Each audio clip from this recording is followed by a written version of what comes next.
Ben ritrovati con i TG Flash di New Sicilia. Si è tolto la vita a quanto pare perché la sua storia d'amore era finita. Succede a Caltanissetta nella notte dove un giovane di 31 anni ha deciso di porre fine alla propria esistenza perché la sua storia sentimentale con una giovane era giunta al capolinea. Il dolore sarebbe stato troppo grande, così il soggetto avrebbe deciso di compiere il gesto estremo.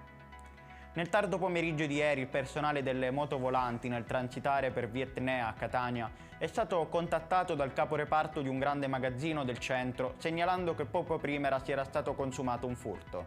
Il malvivente aveva occultato merce per un valore di 1.200 euro all'interno di uno zaino di cui lo stesso si era disfatto nel corso della breve fuga, anche se è stato recuperato dai poliziotti.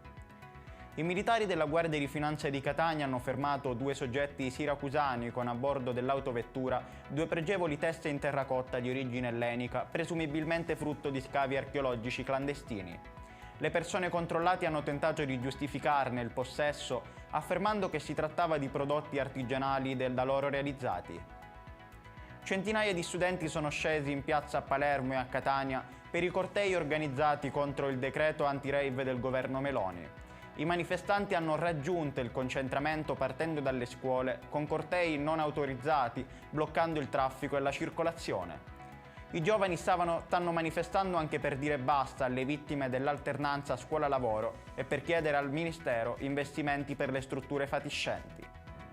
Ed è tutto per questa edizione, il prossimo appuntamento sarà questo pomeriggio alle ore 16.